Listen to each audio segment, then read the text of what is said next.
Right, so it's just past 4 o'clock, and I know we have a busy session to run. So I just want to welcome Val, Gavin, and the team from SQA here today to talk about this HN NextGen in practice.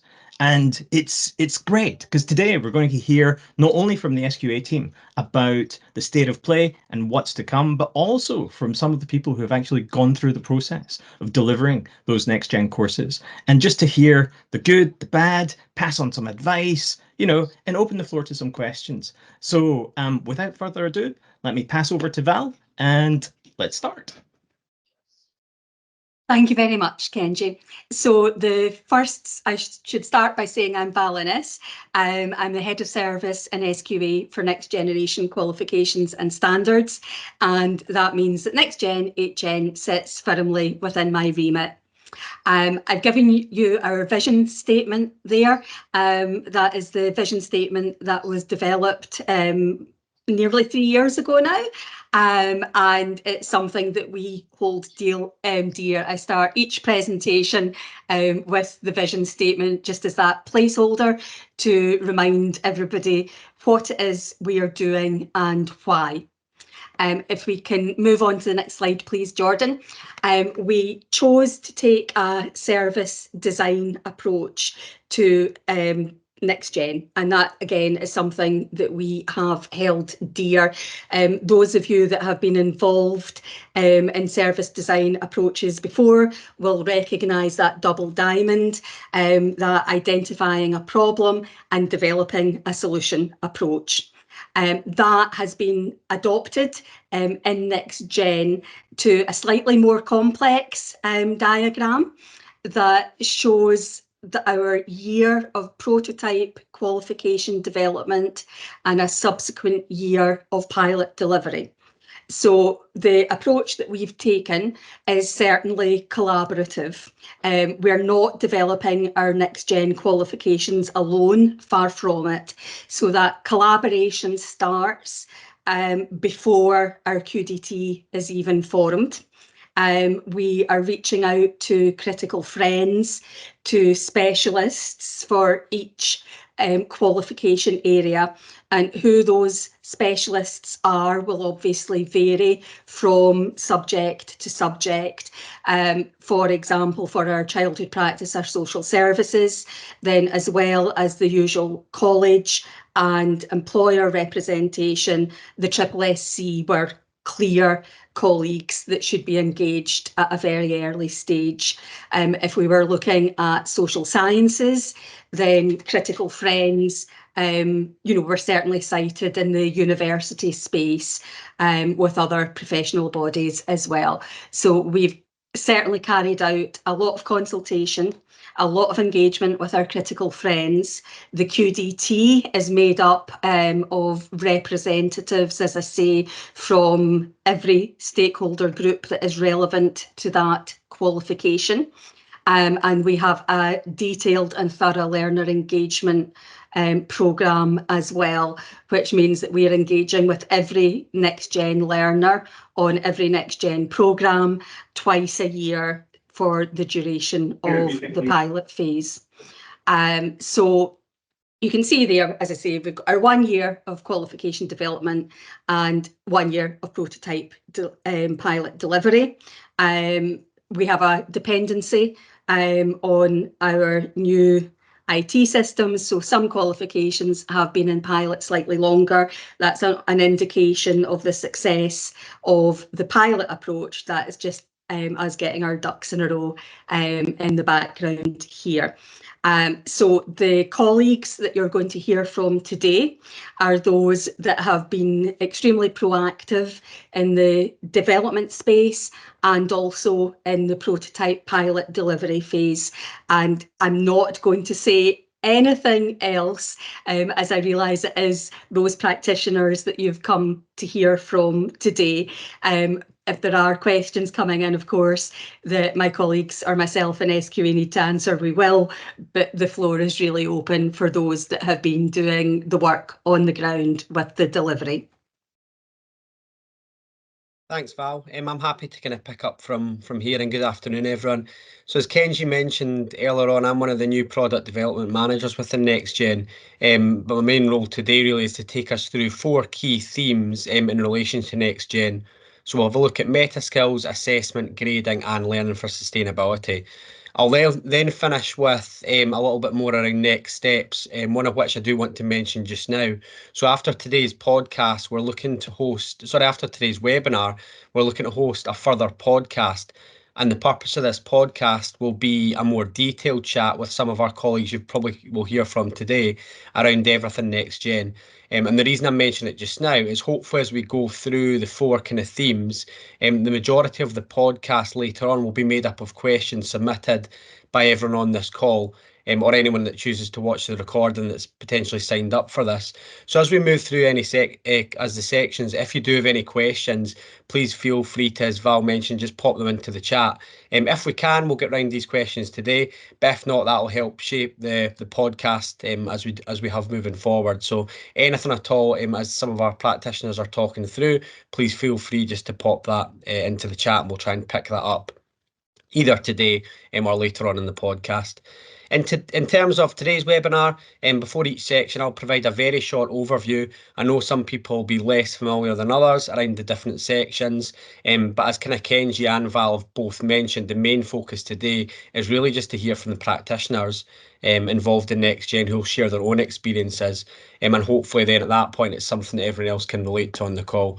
Another very important role for me today is also timekeeper. So with that being said, what we'll do is we'll just kick off with the first theme and hear from these colleagues we spoke about. So the first one there to look at is meta skills. So some different kind of terms and terminology around meta skills, but ultimately what we're looking at here is transferable skills that will help learners, whether that's in future workplaces or further education, and that's split into 3 broad categories. So as you can see there, self-management, social intelligence, and innovation. Throughout NextGen, the courses include that development of meta skills, and it's part of the core content. So completing vocational, academic and technical aspects of the learning is really, really important. And as we said, that's kind of throughout all the qualifications here. So what we'll do first of all, we'll kind of kick off with meta skills. The best way really is we're kind of looking to focus on today to get a clearer idea of how meta skills works is to hear from some of our experienced NextGen colleagues firsthand. So they're working with meta skills every single day. So firstly, I'm going to speak to Mary Watt. I know Mary's on the call from Glasgow Kelvin College. Hello. So Mary, there's obviously a variety of different experience and knowledge of meta skills on this call, but for you as a practitioner, how have you found in general the introduction of meta skills?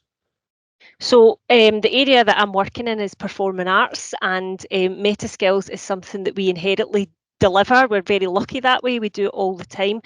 However, working with the NextGen, it is an assessment that is embedded within the mandatory unit. So that's the first thing I would advise to centres when you get your new packs. Look and have a look at where the meta skills assessment sits, because that's where the QDT have thought that it would be best placed. The way that we're delivering are because meta skills, you can assess it in lots of kind of different ways, and every centre will do it in a way that suits them the best. But there is evidence that is within it that you have to gather. So I broke it up into kind of 2 sections. Section A was kind of where the students have to identify their kind of baseline. Where do they feel that their meta skills sit at the start of the course? And then they set themselves some plans and goals. Now, SQA have done a profiler that is helpful for that section. So again, I would advise to have a look at that. We did get our students to fill out part of the profiler in section A. Then section B is where they've got to demonstrate their meta skills as they're doing the classes, and then they've got to reflect upon their meta skills. So what we did, and this might not suit other areas, but we teach performing arts, so our students are quite comfortable at doing presentations and doing talks. So what we did is at the end of one of our units where it was embedded, we brought them in and they did a discussion with us where they spoke about their meta skills. Now they have to do that twice, so they did that mid-term halfway through the course for us, and they're going to repeat it again at the end. And for us that seems to be working. it's instead of making it onerous, a written task, something like that, we've just, you know, done it as a discussion. We've added it onto one of their presentations that they're already doing. So it seems to be working all right at the moment. They've done one, we've recorded it, and it's there for the EQAs to have a look at. But other centres will do it slightly differently. They might prefer, their students might prefer to do it as a kind of written task. I think I would recommend your team get together and do look at the meta skills. As I say, where is it sitting in the mandatory units, and as a team decide early on how you're going to do this, because that's one thing. I think we were so busy trying to get through the new units and get our heads around that kind of meta skills, we knew it was there, but we kind of left it a wee bit further on. But I wish we had really got to the grips of it quicker than we did. That would be my advice. Just really look at it, and as a team decide how are we going to assess this, because there is this evidence that SQA that you have to provide. It's not just ticking a box, it's not a checklist to just say that they've done it. There is evidence, and that's the thing that you need to keep an eye on. Make sure that you are covering that. Great. Thanks very much, Mary. You touched a wee bit on the kind of profiler tool and things. Is there any particular resources and tools from SQA that you've either found really, really useful, or ones maybe not so much? Anything around that worth kind of sharing? We used, like I say, the academic profiler, and there was two that are there. I can't remember the two different, but anyway, we used part of it. That the thing is, it's there as a support. So we didn't use the full thing that was there. We were able to adapt and use a bit of it, the bit that we felt worked for us. So I feel that that's good. Yeah. There is a lot of resources on Moodle and things like that in SQA that are provided. So yeah, taking the time to go through it and see what works for your team is good. Great. Thanks very much, Mary. And as we mentioned before, if there is any kind of questions on the back of what anyone's kind of speaking about, please feel free to pop that into the chat. Jennifer and Sarah, I know you guys are also on the call, and I've done a little bit with meta skills. So just kind of bringing you into the conversation just now. What's your experience around meta skills? Yeah, no problem at all. Hi, I'm Sarah. I'm based at Dundee and Angus College, and our area is physical activity and health that we've been working with. We're actually in our second year of the HNC pilot and in our first year of the HND. And I would totally agree with Mary. Time needs to be invested with the course team as early as possible, just so that you can get a handle on, you know, what are the meta skills, where are we developing them across the course, where are the opportunities, because even though the assessment of those meta skills will sit predominantly in maybe a project-based unit or a work placement unit, what we needed to do was make sure that we were grabbing every opportunity across the entire framework to draw down evidence for the meta skills. So very similar to Mary, resources that we use, there's an SQA Academy course on the meta skills. So that was a really good place to start.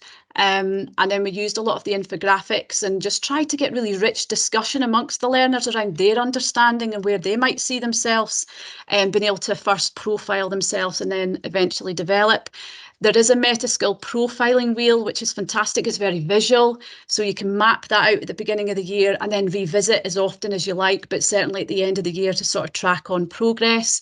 The self-assessment tool, self-evaluation, really, really key as well.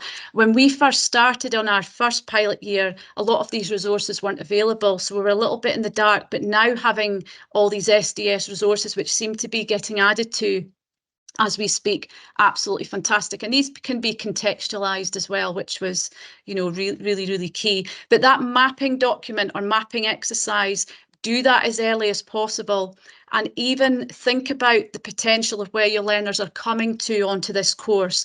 So we invested a bit of time on mapping our meta skills on our level 6 course and already starting to introduce the language there.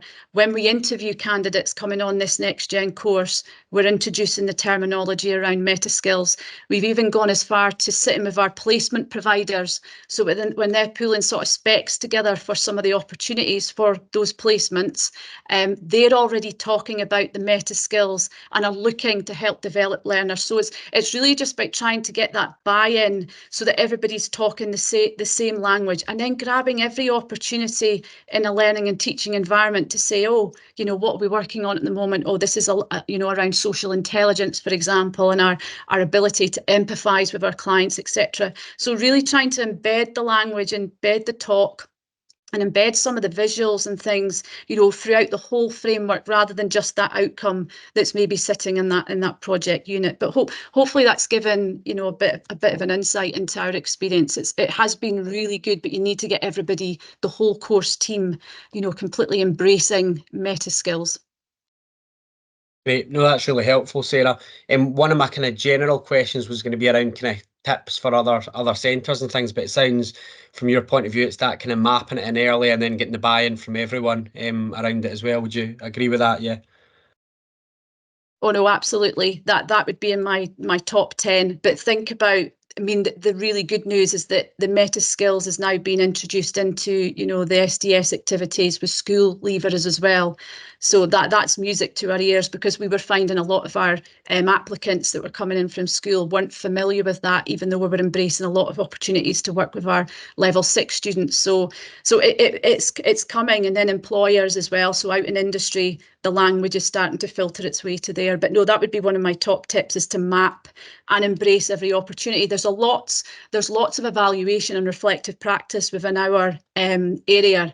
So we grab every opportunity. Every time a student is having to reflect on something, we're getting them to think about meta skill development. So it might have been that they've just delivered a PT session, they've maybe delivered a group exercise session, they've maybe produced a research piece. We're adding in meta skill development into all of those evaluations, so they're actually gathering evidence for the development right the way through the course, rather than a standalone maybe activity. The standalone activities are fantastic because we've had some brilliant conversations, like Mari mentioned, you know, around meta skill development, but we're also just trying to, you know, drip feed that in, you know, as the course progresses. Great, thanks very much, Sarah. And I think we've got Jennifer on the call as well. So if you just kind of hand over to Jennifer now, what's your own experience been from a different pilot centre around meta skills? Yeah, thank you. Just to introduce myself, we're in the social sciences department at West College, Scotland. We're in the second year of the pilot, second year of the HNC and first year of the HND.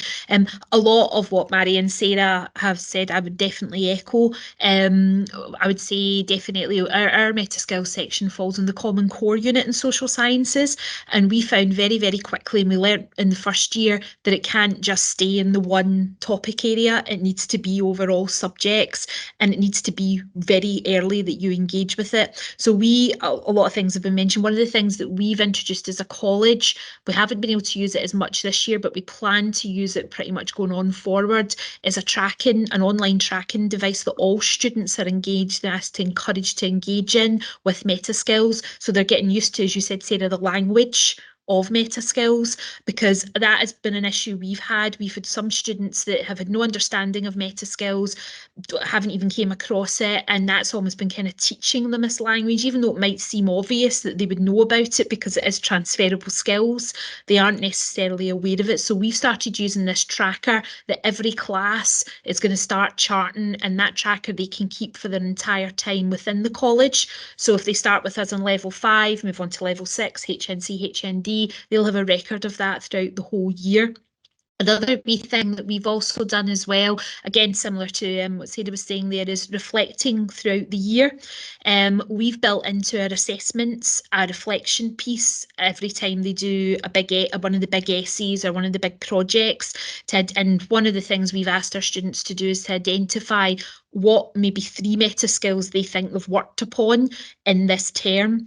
And I think that's also a really important thing as well, so that it doesn't become overwhelming for the students. We learnt this in the first time around, that just saying they've got to record every meta skill became quite overwhelming for a lot of the students. So instead, we use the materials to focus in certain areas. So a lot of the thing the SQA have identified, the wheel about how the baseline, so we got them to do that very early, where they evaluated where they were with their baseline skills. We did that actually, I think, in the start of October. And then we had a meeting with them where they were going to focus on several meta skills that they were going to develop throughout the whole year. And in that case, instead of doing every meta skill, they were then going to focus maybe on 3 or 4 areas, and that meant they can develop the evidence. And exactly as Mary and Sarah were saying, we've been doing this throughout the year as touch points, so it's not just at the end of the year. So we've asked them to sort of submit reflective pieces throughout the year that then kind of demonstrates how they've looked at this. I found the experience to be really quite positive. I've found most of the students have bought into it once they understood what the concept of meta skills was. So I would suggest that as well, that if it's completely brand new to your classes, even though you might not think it's brand new, spend some time explaining what it is and just going into the detail of it, because a lot of students just do not understand the language behind it. And now that they do, they're much more engaging with it without a doubt. So it's been positive so in that perspective that we've sort of taken that on board as we move to the next year, and we're taking it forward with the pilot. Great. Thanks very much, Jennifer. Really good to hear there. You mentioned as well delivering both HNC and HND, and obviously there'll be some key differences when it comes to meta skills. So I'm looking at kind of bring in Amber now. Amber, I understand you've had to adapt it for both HNC and HND. Is that something you could expand on? Yep, absolutely. Hi everyone, I'm Amber Crowley. I'm based at UHI. I was on the QDT. We wrote the HNC horticulture qualification, and we're now in our second year of pilot delivery, and we're in our first year of pilot delivery for the HND horticulture qualification. So the challenge that we faced in our first year was what everyone was talking about, that you need to introduce meta skills, you need to get the team on board, you get the students on board, you teach them what meta skills are, you get them to map them.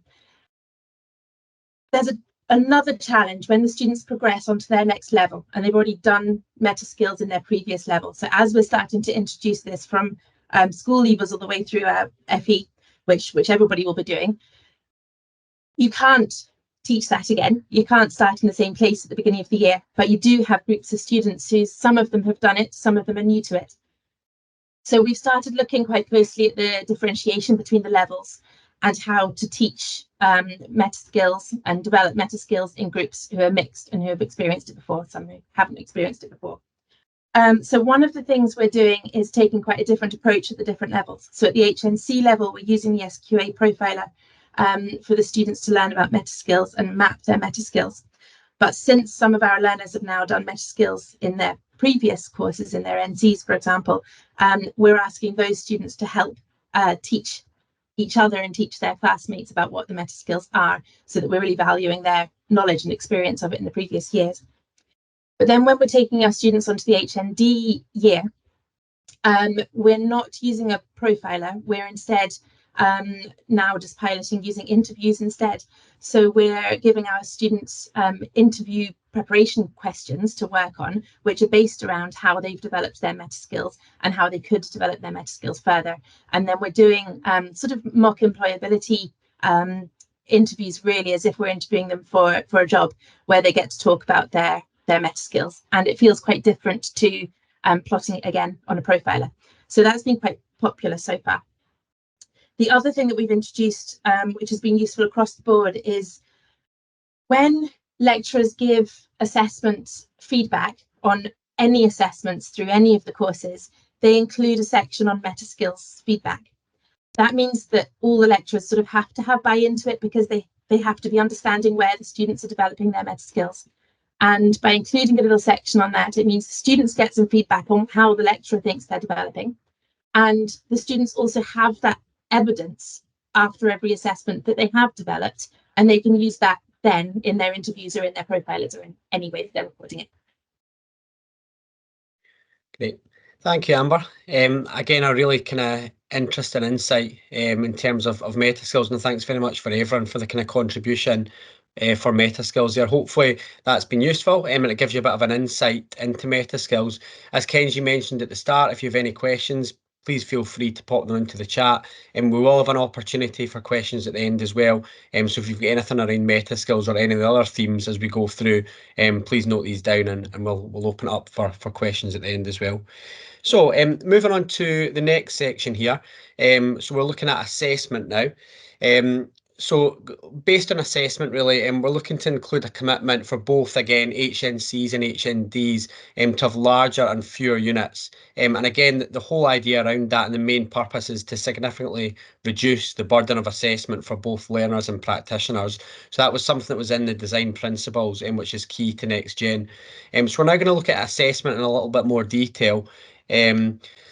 In terms of that, I know we're looking at assessment. Again, there'll be a mixture of different kind of experiences and awareness in the room. But focusing on this particular theme, Alice, I know you've got some experience in assessment. Is this something worth sharing from your point of view? And do you want to give a bit of an insight in how you found that so far? Yeah, sure. Hi, I'm Alice from Ayrshire College. My colleague Tom's on the call as well. So Tom, unmic yourself and you can chip in here because we both developed the kind of assessment profile as you've described there together in the first year of the pilot. We're obviously in our second year now. I think the first year we looked at this and we had these kind of 4 bigger units. We were kind of tasked with how do we integrate that together? So the idea is you bring the different units together into one kind of assessment. So you're not assessing unit by unit, and that's quite a paradigm shift from how we used to do it. So I think if I remember correctly, how we approached that was we kind of used the template of the old graded unit. And we looked at, for us in social services, we looked at, okay, what are people coming across in practice first? What do they need to know? What evidence requirements from each of these units kind of fit into that first kind of assessment? And we combined them that way. So we, in general, in the first year of the pilot had, I think, 3 chapters. Is that right, Tom? I think there were 3 chapters. Yeah. So we kind of had almost this idea that they would tell us a story that was based on their learning and how that applied into practice. So, you know, we got them to look at things like, how do you find out what's relevant about the person, their background, and then we drew in different things about reflection from that and health and well-being and safeguarding. So I think that kind of worked. What we did was gave them an assessment brief right at the beginning of the year. It reduced the assessment load massively. We integrated the units really well. So it went down to these 3 big assessments and they got quite a lot of SVQ evidence as a result of that. But there were also issues for us at the end of the first year. I think us as a team, we looked at that and we thought the assessments are too big. There's a lot of evidence requirements in them when you integrate it in that way. So it led to some kind of surface writing, surface evidence being demonstrated. So we reviewed that for year 2. We kind of took that learning on board and we shifted it towards really thinking about the learning and teaching approach rather than trying to integrate the assessments. So we shifted it and turned it on its head. And it kind of led us to being, as I say, learning and teaching focus, sort of drawing towards a thematic approach in teaching our units. So we no longer go unit by unit. We go, well, what's the focus? What's the theme that's relevant to practice this week, and so on and so forth. And the assessments then fell in behind that. So we combined the different assessment evidence requirements based on what was meant to be relevant for their practice. Now that meant there were more assessments, if you like. There was probably, I think I would say there's probably up by about 2 or 3 different assessments in there, 8 in total. But they are more focused and they should have greater depth, understanding, knowledge, deeper learning of their practice experience. Tom, do you want to chime in here at all? Yeah. I think the themes around the assessments have really helped us explore all the kind of different areas. So for us, we were able to start off with all the stuff that the practitioners need going out into social services. So we started with active participation in communication, and then went into health and wellbeing, safeguarding, trauma-informed practice, and kind of culminating in outcome-focused approaches that we're kind of finalising now. So again, it built on what we did in year 1 in terms of telling the story of an individual or a client group that they're working with in practice.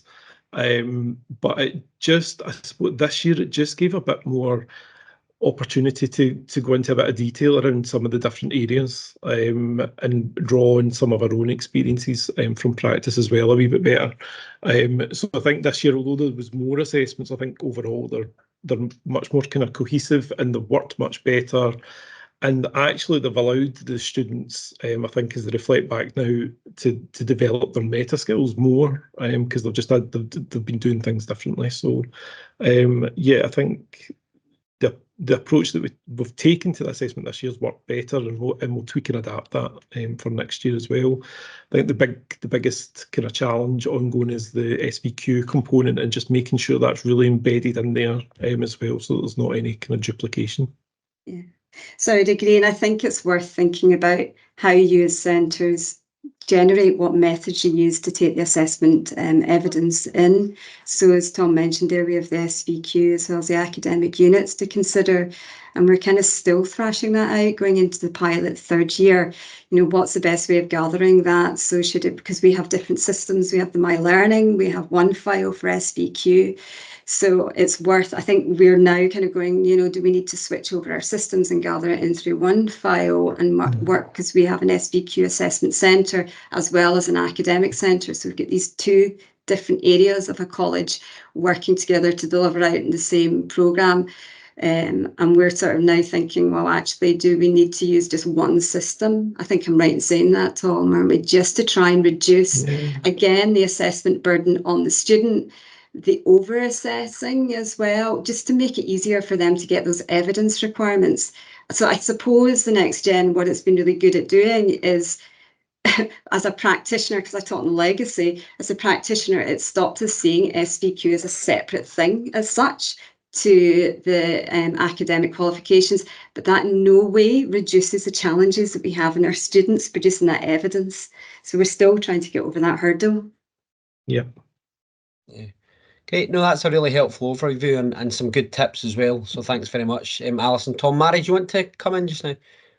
I was just going to add there as well, you know, I definitely think with these big units, because in performing arts we've got 2 big 5 credit units, so it is quite a jump. There's definitely loads of pros in terms of reducing the amount of repetition, as you guys were saying.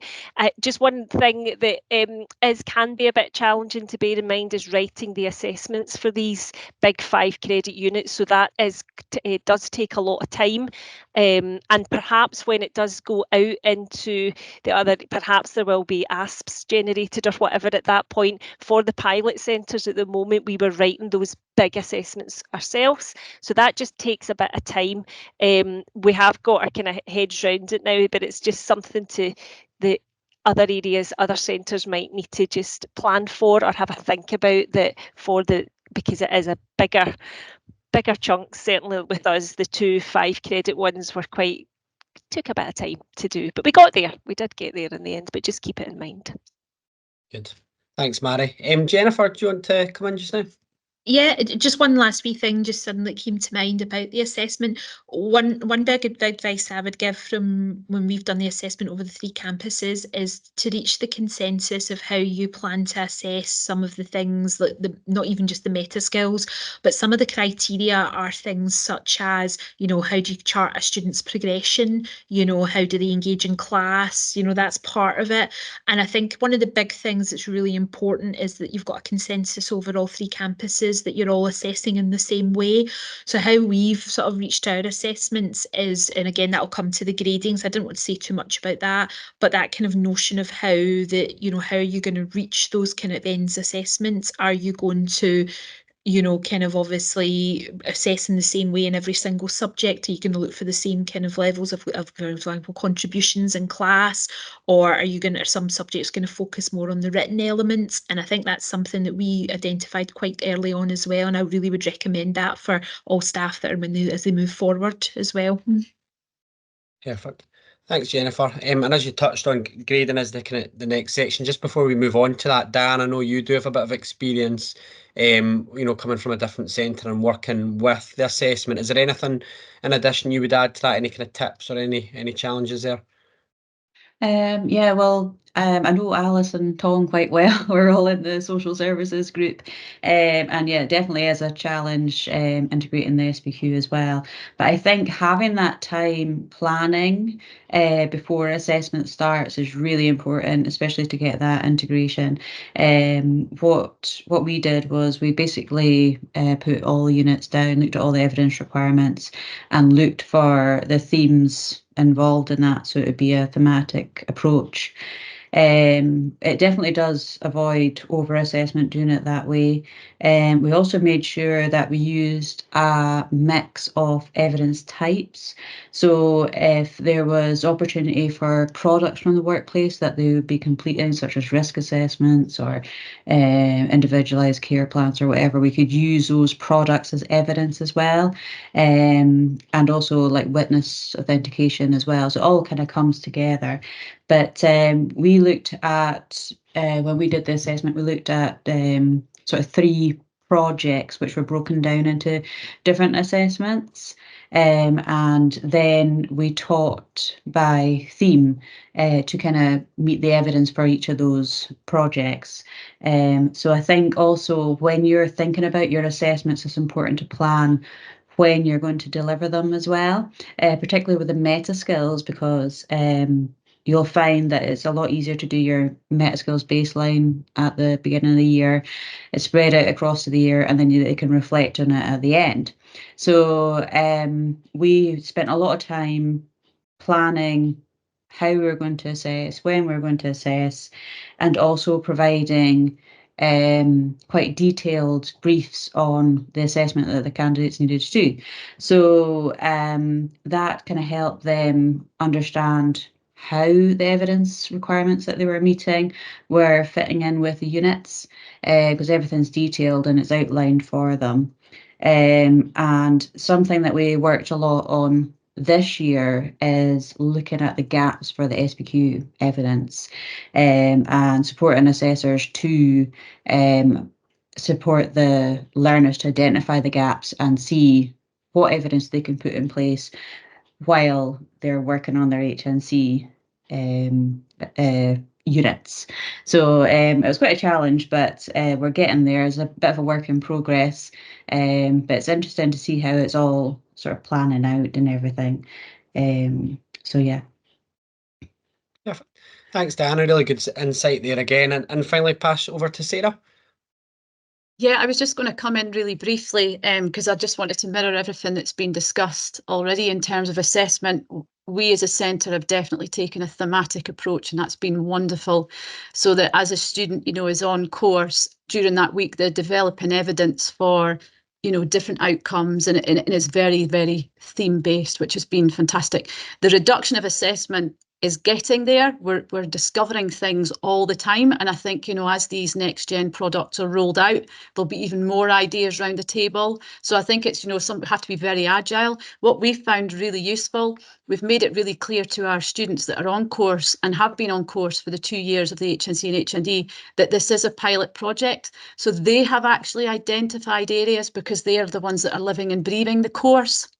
I might be delivering a big unit, but somebody else is delivering their unit. And we think we're integrating really well, but we've had some of our, more kind of astute learners turn around and say, actually, this bit of nutritional analysis here could have been used here because I feel like I'm duplicating this. So using the learner feedback is absolutely key as well, because like I say, we think we know, but we're not the ones that are experiencing the course per se.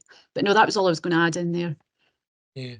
Thanks, Sarah. And in relation to learner feedback, that's something we do as well. As Sarah's touched on, we do go out to learners twice a year to get their feedback on the qualification and everything next gen, and that helps us shape it and move it forward so we can be, as kind of Sarah touched on, as agile as possible in our approach and how flexible we are with changes.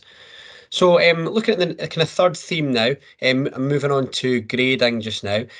Just to say as well, we also have on the call Andrew Newman, who's Policy and Research Manager within SQA. So kind of he heads up grading. So if you've got any questions in there in relation to grading, please pop that into the chat, and Andrew will be more than happy kind of to take that away. So in relation to grading, kind of 3 main kind of changes there. As you can see kind of at the bottom, the new approach to grading is designed to better reflect really a learner's standard and their qualification. So rather than the whole graded units of previous and current HN qualifications, it's got the new grading kind of criteria at the bottom. So looking to achieve a grade in NextGen, a learner will have to demonstrate and achieve across the breadth of the qualification. And then when they do pass, they'll receive one of the following grades. So achieved with merit and achieved with distinction. So based on grading, I'm going to pass back to Amber, who's experiencing that.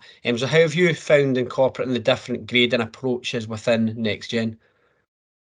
We've been really happy with this. Our team were not happy with the graded unit situation in the past, particularly in the horticulture subject area, where we had very talented students who didn't sit exams very well, but who were very good at the subject. So it'd been a bit of a bugbear for a while, and we were delighted to see the opportunity for a different approach. We chose a holistic grading model for both the HNC and the HND qualifications, where we actually take into account all assessment work, practical and theory work, carried out by the students through the year. We worked closely in collaboration with SRUC, who also deliver the same qualifications, and they actually approach the grading in a different way to us, which has been really interesting. So we've had these two models running alongside each other. We've been able to compare through the last 2 pilot years what we've been doing. So our approach involved mapping out all of the assessments for all of the units, looking at them in terms of how key they are in terms of competencies of the students, and giving them weightings, which give them a different level of importance. Then when we mark the student work, we give them a pass or a fail result for each assessment, which means that your each unit ends up with a pass or fail, but we also give a percentage result. Then we use those percentages as weighting across the whole course to come out with their overall grade, and we've set percentage bands for achieved with merit and achieved with distinction. We've found that's worked well, particularly as students progress through the year. We're able to give them very clear information about where they are at any point and what their grades are averaging out as, so they know what to expect at the end. It also means that it's quite an objective approach, as long as your marking criteria are clear. And if a student were to appeal their overall grade, we will be able to go back to individual assessments, and they could potentially appeal individual assessments that they thought were not right. While we were doing that, SRUC took a slightly different approach, and they came up with a sort of criteria matrix, and as a team they sat down and they, through discussion, came up with the overall grade at the end, which did also work quite well, but they did feel like it was a little bit more subjective than maybe giving each of the different assessments a percentage mark and then averaging those out. So they're moving more towards our model for next year to pilot that. The other great thing about the pilots is that you can try something and you can tweak it and change what you do in the future years, so you can come up with something that works. But for us and our students, we find this approach vastly better to the old graded unit. Good. Great. Thanks, Amber. And if you're to kind of, in terms of that grading, if you're to provide maybe one tip to other centres who are maybe looking to get on board with NextGen, what would your kind of advice be around that? You need to be on top of it before the students start. You do really need to know what you're going to do, and for your whole team to understand how it's going to work. Because you need to inform the students right at the start of the year. This is what we're doing, this is how we're doing it, this is when we're doing it, and this is what you're going to end up with. If the students start Googling information about grading and things, they often come up with the old graded units, so it can be quite confusing for them. So you do need to have really clear communication to your team and to the students from the beginning about how the results are going to be calculated, so that they have confidence through the year and so that they know at what point they stand through the year. So I think it's just, as with writing the assessments, it's one of those things you have to get on top of as quickly as possible before you start. Amazing, thanks Amber. So looking at bringing Mary now, I know you've got a bit of experience as well, worth sharing regarding that grading. Is that something you're able to expand on what Amber had mentioned there? Yeah. So I agree with everything that you were saying there, Amber. We've not. This is our first year of piloting, so we're not at the end. We're getting close to it just now, but we've definitely found this to be a much better system.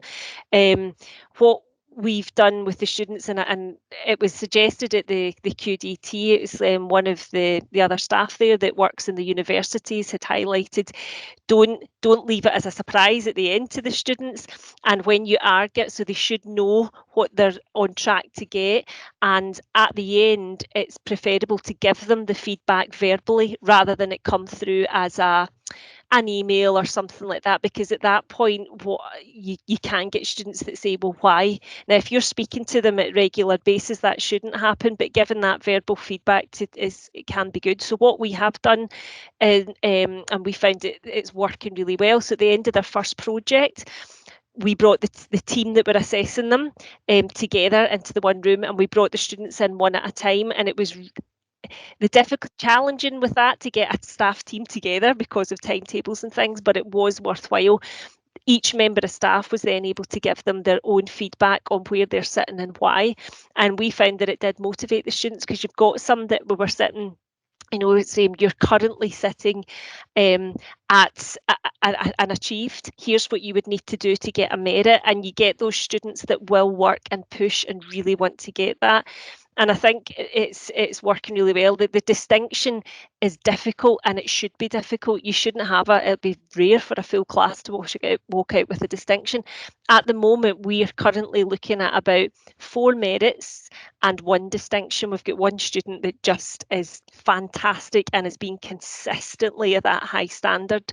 And I think this, being able to award them with that distinction, is a great thing, because the graded unit, you could have a whole load that get A's, but they didn't necessarily deserve it. So I do think that this is much better. It's motivating the students, and as long as you are, like I say, don't let it be a surprise at the end of the year what the students are getting. They should have an idea as you're going through. You should be feeding back to them in some way. That would be my advice. And then at the end, we're going to speak to them at the end and let them know what they've got once we've collated it all. Great. But overall, better. Yep, good. Great, thanks, Mary. I'll come to you in a second, Tom, but first I'll bring in Jennifer. Really just to echo a lot of the stuff that has been said here by Amber and Mary. Like both have said, we found it to be a real positive, particularly the issue of the graded unit.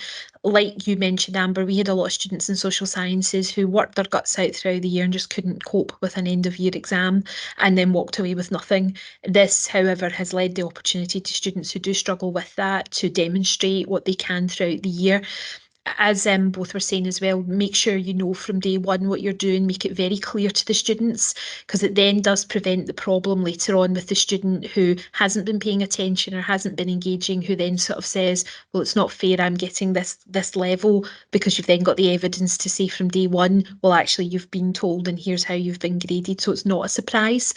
The only other bit of advice I would give is make sure you've got very clear records and sharing it with the students, as you sort of said, Mary, having that halfway step where you know that it's not going to come as a surprise.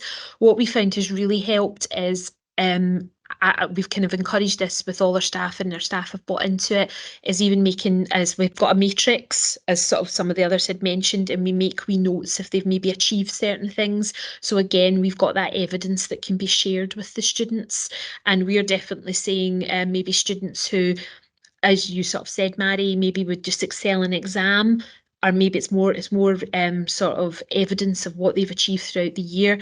Like you, there's not going to be tons of distinctions. It really is something that's going to be awarded. We are probably looking, like you, over our 2 classes, a very small handful, and it's people that, as you said, have really excelled throughout the year, rather than just maybe showing up at the very end and doing well in an exam, which not all students can do. And again, it's reflective of that, and I think it's been very positive in that respect as well. Great. Thanks, Jennifer, and really great to hear as well about the learner, very much at the heart of everything we're kind of speaking about there, so that's really positive as well. Tom? Yeah, I was just going to say, I mean, overall, yeah, I think it has been a positive experience, and I think certainly in year 2, We've refined our approach to the grading. I'm not sure if different pilot centres have been using different models over the last couple of years, but the one that we've been using with the 10 indicators in it has been really helpful. We've had those interim feedbacks with the students. We have one just before Christmas, one around kind of spring break, and then we'll be having our final grading meeting in a few weeks with them. So there aren't any surprises. Everybody kind of knows where they're at, but we've been really keen to obviously do that with value. And gather feedback from the students before they have their grading meeting. But that also means gathering information from placement providers, from our SVQ colleague as well. And we've got 3 lecturers teaching on the HNC. So collating all that information is actually quite time consuming. So I think year 1 was certainly a bit of a struggle at times to get all that and do it in a way that was valuable and meaningful. I do think we've refined and a lot better this year, but it's still, I think it's just in terms of our experience, it's just something to build into your planning time across the year, because it takes a lot of time to get that and do it with real value. Yeah. Thanks, Tom, and it's good as well to hear what the challenges have been as well, and particularly ways to kind of counteract that, and that's hopefully helpful as well. To everyone on that call. Sorry, Tom, were you just putting your hand back down? Yeah, no problem at all. Sarah, do you want to come in? Yeah, I was just going to come in. It was just to share an experience. So we were really fortunate. We came together with the other pilot centre and agreed really early on where we would be harnessing evidence for the grading. And as others have mentioned, the predicted grading happened kind of halfway through the course. What we found, which was quite difficult, we maybe turned around and said, right, okay, we're going to pull this evidence for grading from maybe the work that they're doing with their clients in the gym, for example. But we discovered quite quickly it'll depend on a centre and how they actually run their timetable and what they've got their students doing at particular points in the year. So I think although we'll maybe have, at the end of the year, that overall evidence pooling into a grade, it's just really to be mindful that it'll be up to a centre to look at what evidence is available at the time that you might be going to sit as a course team and make that prediction. And that can be different for every centre. There's no kind of set fix. So, and it's just, again, making sure that the learners are aware of that. So, for example, when I was having some conversations, some coaching conversations with HNDs, I was saying, look, there's not as much evidence for that, but this is where we see you sitting just now. But we know that your client work is very strong. Therefore, this could really pull your grade in this direction. So it's just to be mindful that the actual journey that you take through the grading, again, I'm using the word agile again, it has to be agile, and it will be dependent upon how you run, your units and the journey and what the students are doing at different points of the year. Thank you, Sarah. So moving on to the kind of last theme of the day, and that's learning for sustainability. So in terms of learning for sustainability, our approach really here, and our aims is really to give learners that opportunity to deal with these social, economic and environmental challenges that we've got. And generally it's to have that understanding, as you can see there, of the kind of UN sustainability goals, and understanding how that relates to that subject, as it's sometimes easier to relate that to some qualifications than others, and also as well that confidence to actually apply it, the knowledge and the understanding. So I'm just going to go back over to Diane, just to kind of talk about her own experience for learning for sustainability. Yep. So learning for sustainability is still fairly new, and we started piloting the outcome this year. We had a wee look at where it should go as a QDT as well. It's quite difficult to look at that, but we found that one of the units, which is Common Core for Social Services and Childhood Practice, was probably the best place to put it, because it allowed for like a natural integration with the evidence that was already there. So we ended up integrating it into an existing assessment, which allowed for a flow, and it fit really well with what was already there, without asking the learner to do a significant amount of work, so it was avoiding over assessment there. It was accepted really well. I mean, we started by introducing it at induction, telling people what it was all about. And because we're trying to introduce it into all of our qualifications, it's starting to become part of the language. You know, people are getting more and more familiar with it before they start to study. So it wasn't anything particularly new and novel to the learners as they developed. The feedback that we had, and the EQA seems to be quite happy with it as well, is that it is fitting quite well into the assessment that we've placed it into. And some of the content that the learners were assessed on was actually really good, and actually made us reflect on some of our own delivery and some of the policies within our work and everything. So it's all about equality and everything. So it was actually really good what some of the things that they came up with. What we did as well is we looked at policy both from a sort of national policy and also a local policy. So they had the opportunity to reflect more on sort of governmental policies or policies within their placement. So it was quite interesting, some of the things that they came up with. But yeah, it all seems to be going quite well. We had to increase the word count on that assessment, which is like a research project, quite a bit more than what we thought we did. But because I think they did like to sort of go into a bit more detail about it, and we're kind of a wee bit, because it's a pilot, we're a bit more flexible with the word count at the moment until we have it fixed about where it should be, and yeah, so there's some really good evidence that came out of it. Great, thanks, Diane. So we know with learning for sustainability, there will be different kind of levels of experience and of that so far. So again, that's a case of something that will evolve through time as the more we go through it. So that was an overview of the kind of 4 themes. Just before I go into the kind of next steps, I just wanted to say on behalf of the NextGen team a massive thank you to all the kind of speakers there for that contribution. It was really positive and hopefully really, really helpful for everyone on the call just to hear that kind of peer-to-peer advice and experience. So in terms of next steps, as I touched on, the kind of what you'll receive shortly after this webinar is going to be a survey, in which one of the main things will be the outputs from that will shape the podcast. So you'll be asked a few questions around the webinar, and in particular, if there's any questions you have relating to NextGen. If there is anything, please feel free to pop that into the chat or complete that in the survey, and we'll be sure to mention that and bring that up when we record the podcast. Speaking of which, we'll be out hopefully within the next couple of weeks as well, and it will involve again experienced pilot centres that have worked with NextGen and can talk through their own experiences.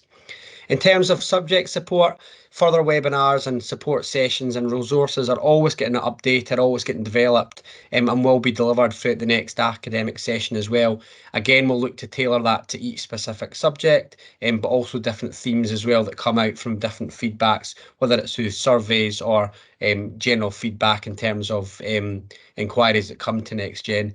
And then just finally, a bit of information around how to keep informed. So we do a quarterly newsletter, and that provides all the updates around NextGen and all the latest news. A lot of the stuff kind of Val was mentioned at the start will be on there as well. So please feel free to subscribe to that, and that will come through to your inbox. And then just finally, if you do have any direct questions, of course, pop them into the chat and reach out to anyone on the call. But also we do have the mailbox for NextGen as well. So you'll get that in the next slide if we just move over to that, Jordan. Perfect. Yep. So just the NextGen, nice and simple, at sqa.org.uk. So any questions at all in that, and please pop them in. But again, thank you very much for everyone's participation today, and enjoy the rest of your week.